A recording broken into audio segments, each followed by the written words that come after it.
For the most part, the statement is correct outside of major external shocks like COVID-19 induced lockdowns.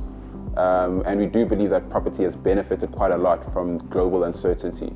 Recall that listed REITs pay out around 90% of their cash earnings and dividends biannually, and thus offers a return profile very similar to what you see of fixed income, very similar to government bonds, for an example.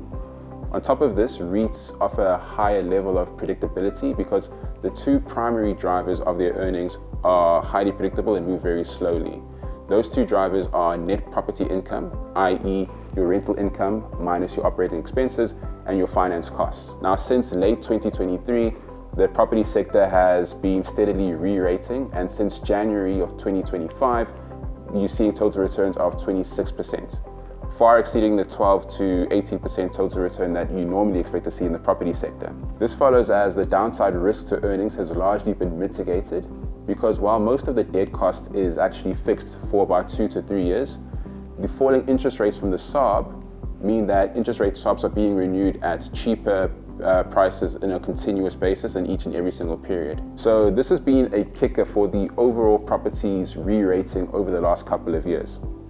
In addition, while turnovers of retail tenants have also been slowing down just via the middle income group that's under a bit of pressure, there are still 3 to 4 year lease contracts that are signed by the landlords that enforce escalations of around 6% year on year for all of the tenants.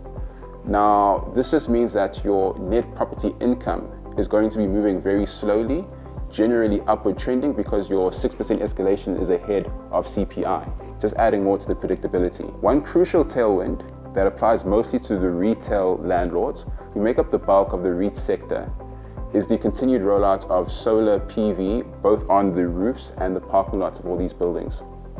So while load shedding has effectively been suspended since 2024, there is still a lot of upside for the retail landlords, which might be a bit of a surprise. This is because you're still able to receive a yield of about 20% for all of the solar PV projects that you're actually doing. And you also have a very healthy roof to GLA ratio that these guys really benefit from. And over and above this, because Eskom is charging electricity tariff increases of around 10 to 16% per annum, far ahead of CPI again, it means that if landlords can produce electricity for about 50 cents per kilowatt hour, they then open up a huge arbitrage opportunity when it comes to pricing, and they obviously move that cost onto their tenants, who are the final benefactors. Consequently, we believe that landlords have got gentle levers that they can use to raise earning expectations in the short term, but more importantly, will be able to meet their guidance expectations in the medium term, reducing the amount of risk when it comes to earnings in the property space.